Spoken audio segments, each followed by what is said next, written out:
My name is Pieter. Like all of you, I'm a citizen. And today I want to talk about a special power that we only have if we do that collectively. And the thing I want to talk about is about data, if we do that collectively. And the thing I want to talk about is about data. What is data? We talked about it earlier today. You know, data is all around us, and it is kind of the new oil that fuels our society today, right? The whole day we're surrounded by data, we interact with it. However, data has impacted our lives in unfortunately negative ways. We're kind of in a massive data crisis at the moment. And you know, a couple of years ago, these terms weren't really common terms, but today we talk about it a lot. We talk about fake data, data that is just made up. Partial data. If I give you data, I can only give you a part of the data and manipulate your thinking.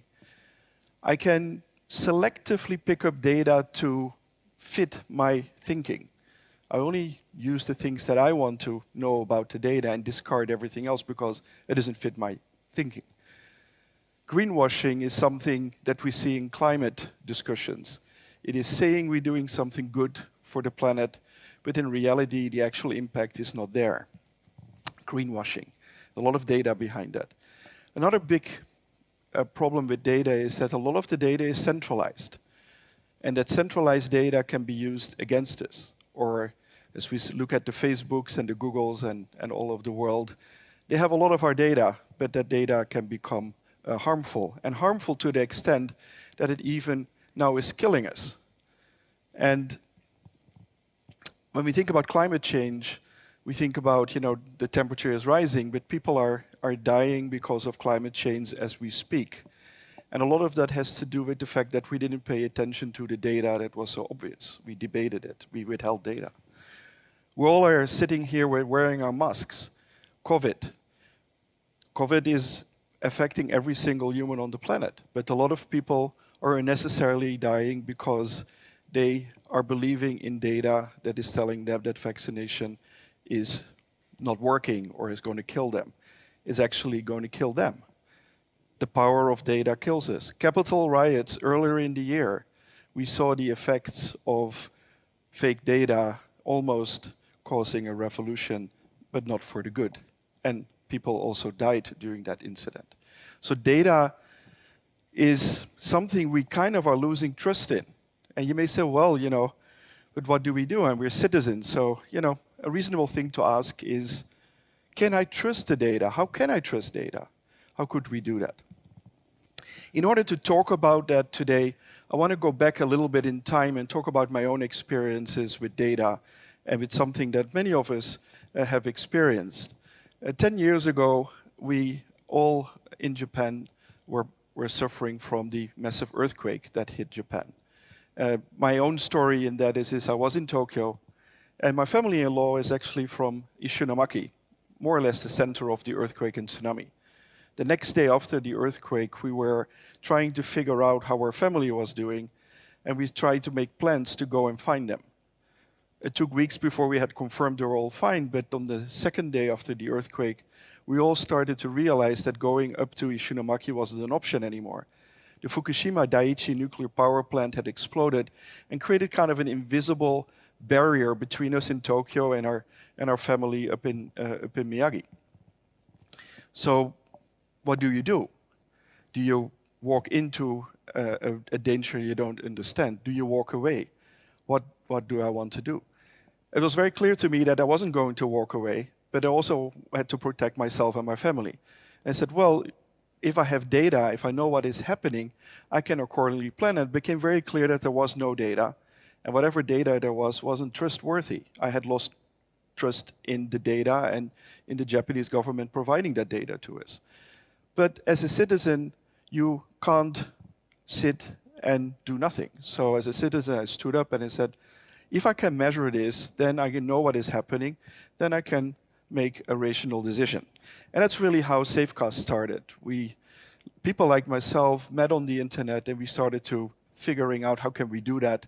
And after kind of wandering around and experimenting and making a bunch of mistakes, we hit something that seemed to be very, very doable.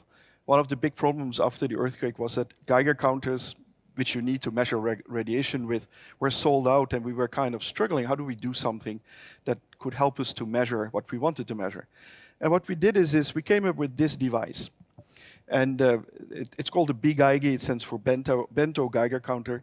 And we developed this very, very quickly. And the big trick of this device was that you can carry it around and it automatically collects the data for you.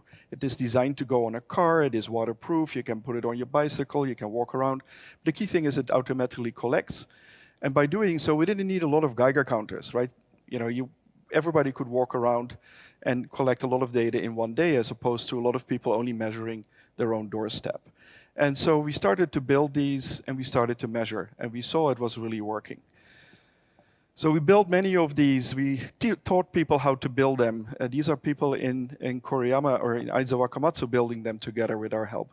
So we created more and more people that could build more and more of these BGeigers, these Geiger counters. We then started to hand them out to volunteers all over Japan, starting in the areas around Fukushima, but later on all the way from Hokkaido to Kyushu. This is one of those volunteers in Iwaki. We mounted them on various cars and trucks and bikes that companies were running. This is the postal bike, very famous in Japan. You see them all the time in the street. We had our Geiger counters on that, so we could measure very, very effectively. We also worked a lot with children, teaching them about what this is all about, and also teaching them how to measure so that they could feel comfortable about what was happening and understand what these things are. We actually went inside the Fukushima power plant with our volunteers and measured ourselves and confirmed the measurements there too. All of this running around and doing allowed us to measure every single street in Japan.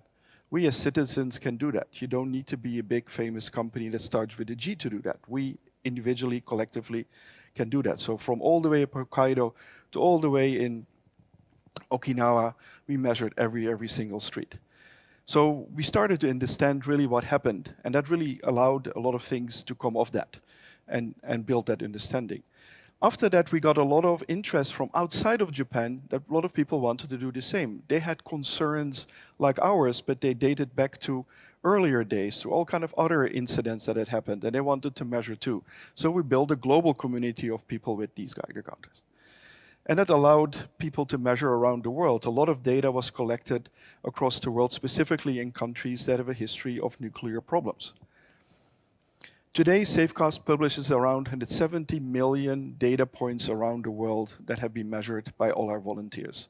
It is 100% public domain and can be used by anybody in any way or form. And we've been doing this for the last 10 years, and we are counting. We also invited the press. We had a lot of dialogues to explain to people in the press what was happening, teach them about radiation, teach them about measurement, teach them about how citizens can do these things.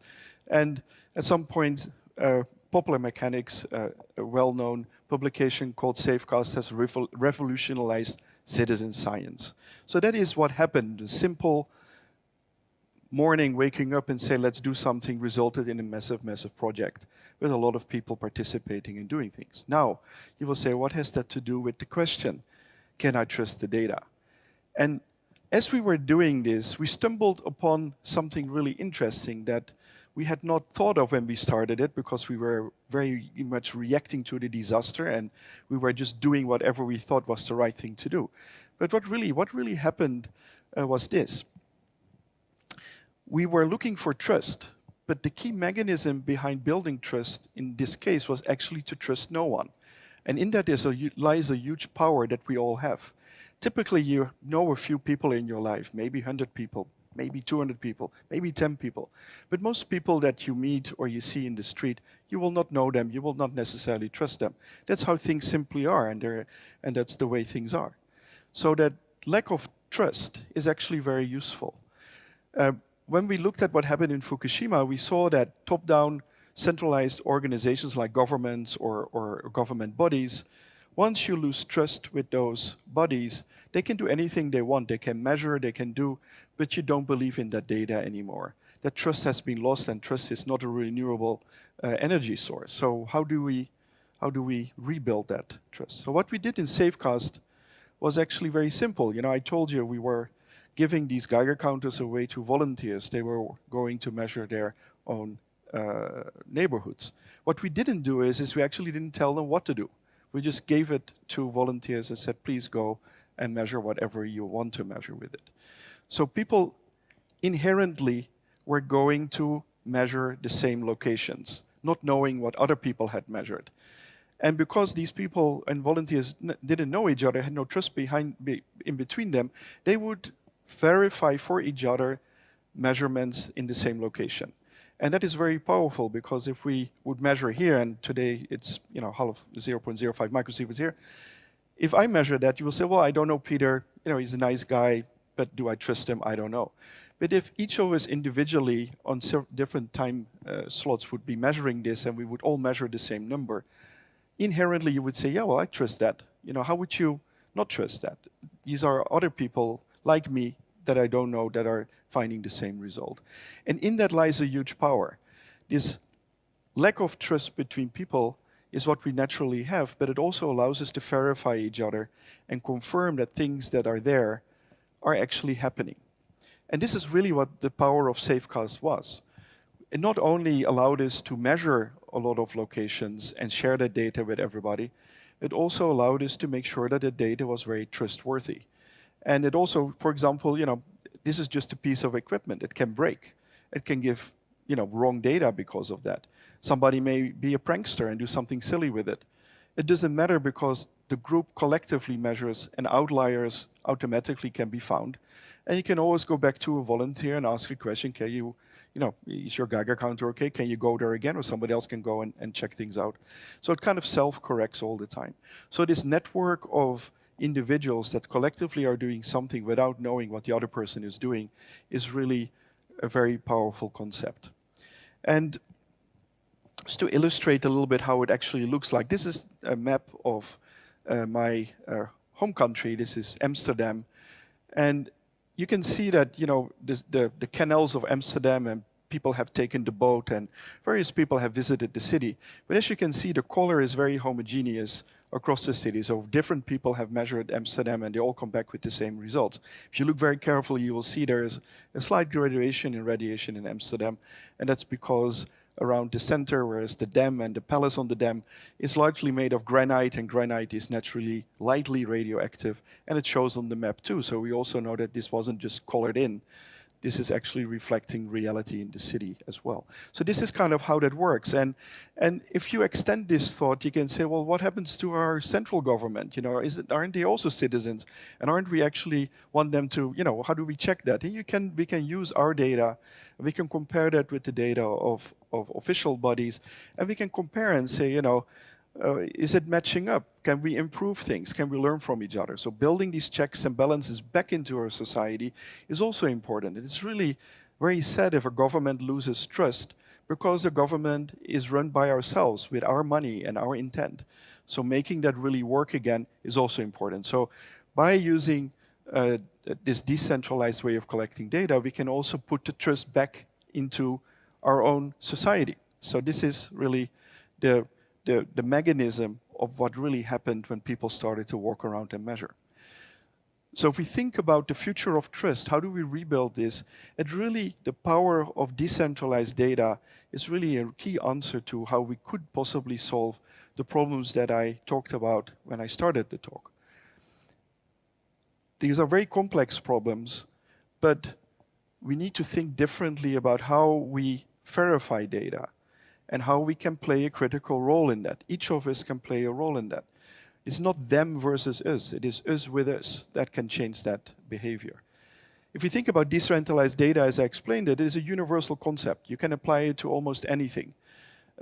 There's different ways, of course, to implement things. You may not need Geiger counters. You may use different techniques to actually do the physical verification. But the idea is universal. It is also very resilient. I explained that you could even have somebody try to break the system, but if a lot of people are verifying, outliers are automatically detected. They can be checked out.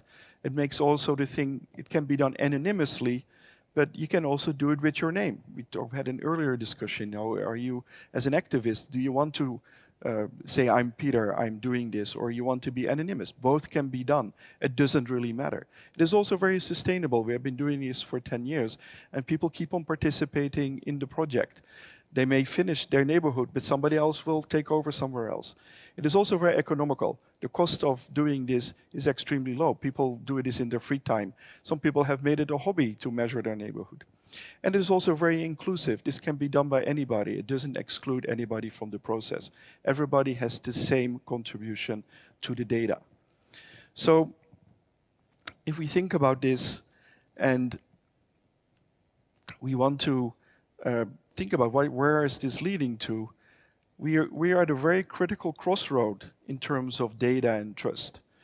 We have seen really massive problems happening over the last couple of years that are going to affect our futures unless we do something about it. And we really need to focus on how to put trust back in the data. My hope is that with decentralized data and the example of Safecast, which was something that we stumbled upon, we can help others to do similar things. And it is really simple. If we don't do anything, we will see many more of these disasters happen. People that are completely, basically, lost with data and doing things that are unimaginable. We need to stop that. The alternate is, and this is, of course, the riots that happened in the United States near the Capitol. You have a choice. Is this what we want to create as a society? Or do we want to have us as citizens walk around the Capitol and measure the data collectively and compare the results? And these were actually, the photo you see right now were volunteers in Washington, D.C., near the Capitol that are measuring radiation collectively. We have the choice to do either. You can participate and become a citizen scientist. And the choice is yours. Thank you so much.